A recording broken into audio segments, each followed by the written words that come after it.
শুভ সকাল। আজকে হচ্ছে শনিবার, মেবি 27 তারিখ। আমার যে গেস্ট হাউস বা আমি যেখানে থাকতেছি কুড়িগ্রাম জনস্বাস্থ্য অধিদপ্তরের যে কার্যালয়, সেখানে। তো আমি এখন আমার ওই যে ছাদ বাগানটা দেখাবো। ওই যে আমার গাড়ি স্টার্টে আছে। তো আসেন ছাদ বাগানটা দেখি। প্রথমে যেটা দেখতেছি এটা হচ্ছে মেবি এটা কি বলে জানি, জলপাই গাছ। সামনে দুটো লেবু গাছ, আরও জলপাই গাছ, লাল আখ বা কুসুল ধামরাইয়ের বাসায়। তো এখানে বিভিন্ন ধরনের গাছ আছে, বেগুন গাছ, তারপর হচ্ছে বেল গাছ, বড়ই গাছ, তারপরে ফুলের গাছও আছে। তা আমরা এখানে দেখব আখ গাছগুলো।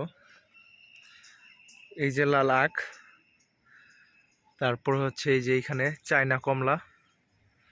আমি একটু খাইছিলাম একটা, চোকা অনেক, এই যে দেখলেই মন ভরে যায়, মাশাল্লাহ। তারপরে আছে যে বাতাবি লেবু,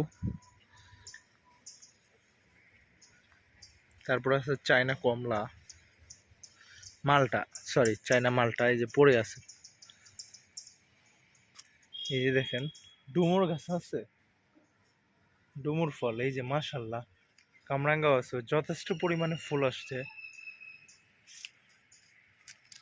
তারপরে দেখাচ্ছি এই যে এটা মেবি মালটা হবে।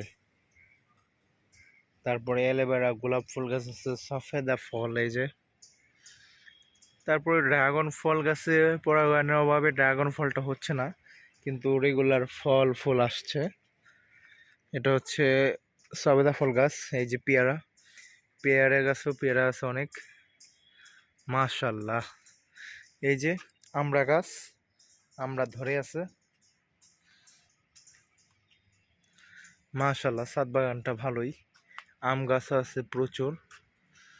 সবচেয়ে ভালো লাগছে লাল আখ, মেবি এটা মিষ্টি হবে। তো আমার ছাদ বাগানের ভিডিও এতটুকুই। সবাই ভালো থাকবেন, লাইক কমেন্ট শেয়ার এবং সাবস্ক্রাইব করবেন। ধন্যবাদ। এখন চলে যাব নাস্তার জন্য, ওই যে আমার গাড়ি।